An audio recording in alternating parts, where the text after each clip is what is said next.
at some time or another, have agonized over making a decision. Some decisions are major decisions.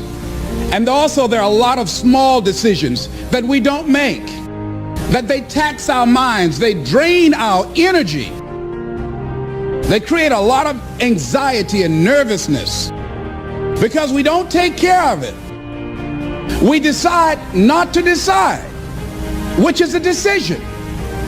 Deciding to decide, to act, is a major, major challenge for all of us at different points in different areas of our lives. And there are things that happen to us along the way, experiences that we have that prevent us from working through the mental block of acting, of doing those things that we know we ought to do. And so what I want you to think about is, what is there that you know you need to do, that you want to do this, but for some reason or another, you've been holding back. For some reason or another, you just have not been able to gather your nerves or be able to work through the procrastinating or putting it off or justifying or blaming. Some reason or another, you just haven't done it. And you know you ought to do this. You really want to do this, but you don't know why you haven't done it. We know that this is not easy, that you really have got to put all of yourself into it. It's very challenging to act, to do those things. There are times when you're looking at it and you say, I know I need to do this, but I don't feel like it. From acting, it's the fear of failure.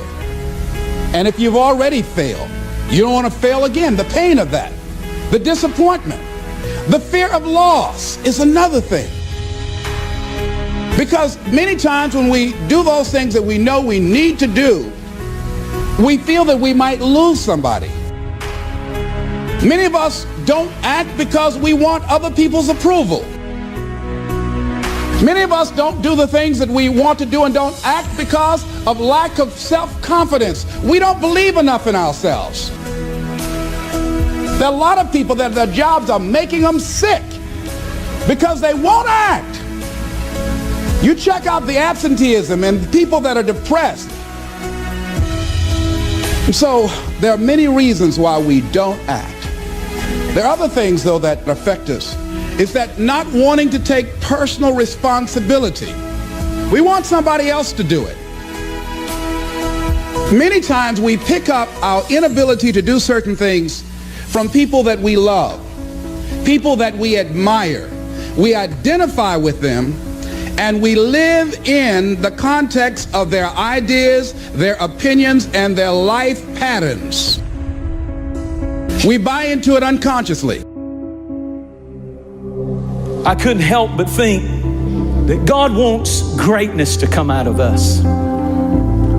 But it takes a humility to handle greatness. You can't believe one way and live another way and be great.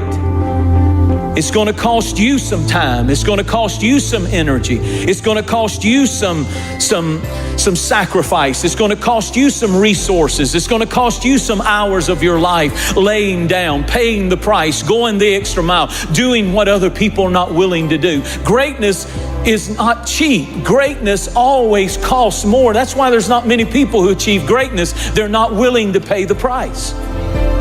And God says the ones that I can trust greatness with in the great house are the ones who will purge themselves, cleanse themselves, set themselves aside and say, God, I want to be great for you. I want you to touch my life with your grace, and I want to see greatness break forth in my life for the glory of my King. You can spend your whole life imagining ghosts, worrying about the pathway to the future, but all there will ever be is what's happening here. And the decisions we make in this moment, which are based in either love or fear. You know, we like to live in the future, but in the wrong way. If you're not going to enjoy the present moment, I want you to understand one thing. You have to project into the future in the right way. You can definitely go ahead and forget about your past, everything that happened that isn't serving you anymore. Learn your lessons and move on. And you should enjoy the present moment, each and every day, the progress, the journey, as much as possible. But when you take a moment to glimpse into your future, you have to do it properly. Not worrying, not daydreaming, visualize. Some of you have become nearsighted. You need visual correction. I'm not talking about your glasses or your contact lenses. I'm talking about how you look into your next day, how you look into the next month, how you look into the next 5 years of your life. Some people can barely see 3 steps in front of them. And you cannot keep doing this if you want something amazing in your life. You have to start to create the future today. Some people, all they think about is what's going to happen this week, tomorrow. Worried about tomorrow. Worried about the little problems like I can't find my phone or I lost my keys. Or nobody liked my post on Facebook or Twitter. Nobody cares about what I have to say. But you have to think bigger than that. Of course you're gonna be miserable when you choose to focus on these little petty things that mean nothing. One of the most powerful thoughts that I know is, will this matter once I'm dead? Will this matter in 200 years, 300 years? How about 1,000 or 2,000 or 1,000,000 years? See, you have an opportunity today to step into your greatness. To live the way that you want to live. But we would rather project bullshit worries and concerns into our next day, ruining our potential, ruining our opportunity to make a difference. Quit bringing depression into your own life. What is your vision? Some people won't be able to see it, but you need to see it. It's your vision. It's when you close your eyes and ask yourself, what am I here to do? Why am I on this planet? What am I here to share, to give, and experience? What is the purpose of my life? Why are you here? You need a reason to breathe. Don't walk around any longer falling over yourself. Many people can barely look a step ahead. Pick up your head, and when you think about the future, when you think about 5 years from now, 10 years from now, see it in detail, paint the picture. Don't lose the ability of seeing what you want in your mind, because if you do this, you will be able to create it in real life. And that is the secret that so many people don't want to talk about. But you see all the greats saying, I saw it in my mind before it ever became reality. And I need you to visualize yourself exactly where you're going to be. I need you to go ahead and predict the future. But I'm not talking about guessing here. I'm talking about making it a reality already in your mind, having that belief and knowing that this, without any question of a doubt, will come true, will be made to life by you.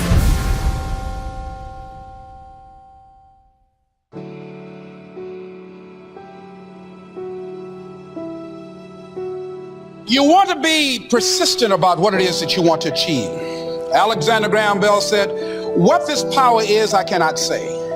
All I know is that it exists, and it becomes available only when a man or a woman is in that state of mind in which he or she knows exactly what he or she wants and is fully determined not to quit until they find it.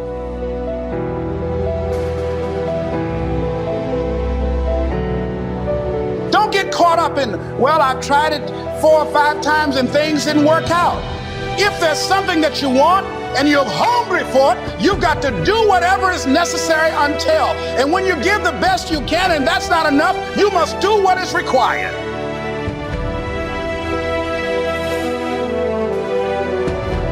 And don't give up on yourself. Don't throw the towel in so quickly. Many people give up on the 1 yard line.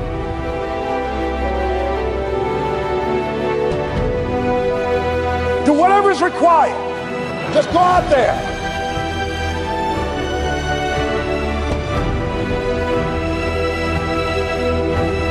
I get emails on Facebook from friends I went to high school with, often starting with, "Gary, you're so lucky."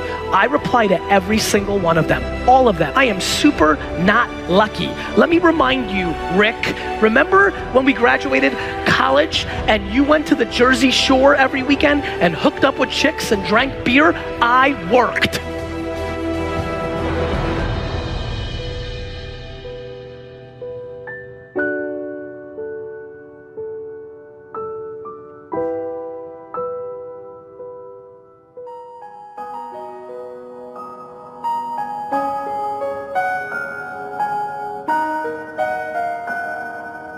It's hard living. Life is hard. It's hard when you're married and raising children and your children are crawling and your husband dies unexpectedly. It's hard handling just the tragedies of life. It's hard when you're working on something and you put everything you have in it and it doesn't work out. You lose your money and other people's money. It's hard.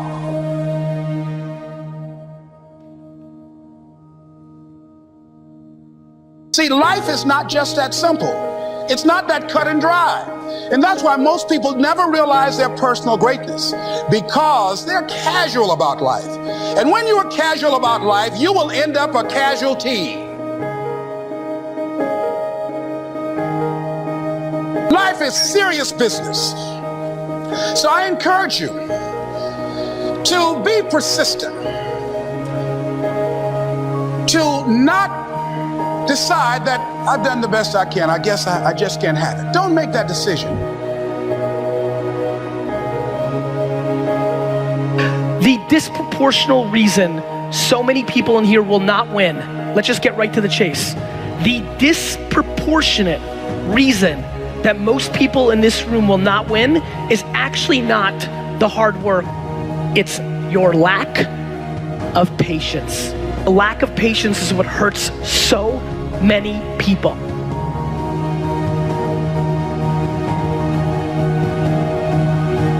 It's possible you can get what you want. It's necessary. If you want it, you got to go into action. You got to be willing to experiment.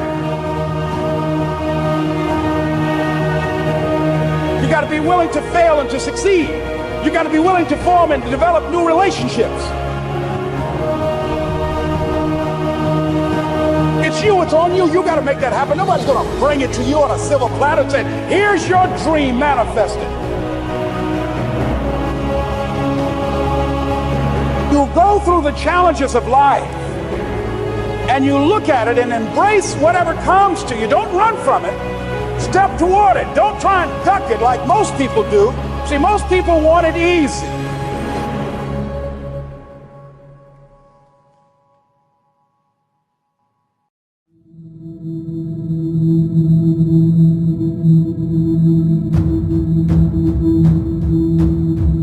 You know exactly what you should be doing. There's only one problem though. You're distracted.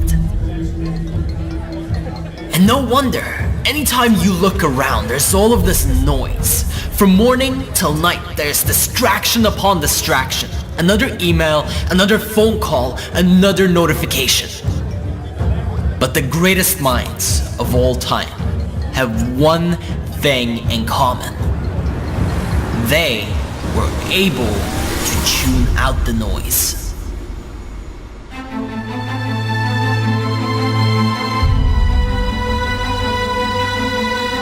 They were able to fully focus on their work, their passion, and their purpose. And now there's more noise than ever. Now it has become almost impossible to tune it out.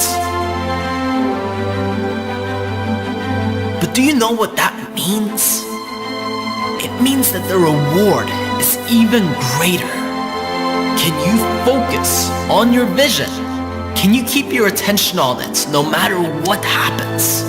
Because it is guaranteed that not only will there be small distractions where most people fall off, but at some point all hell will break loose and there will be uncertainty and chaos in your life. Will you stay with it? Will you remain focused at that time? No one can do this part for you. You can pay other people to do part of your work. You can find people that will support you and help you out. But nobody other than yourself will keep seeing your vision as clearly as you will. And that's the only way it'll ever come alive.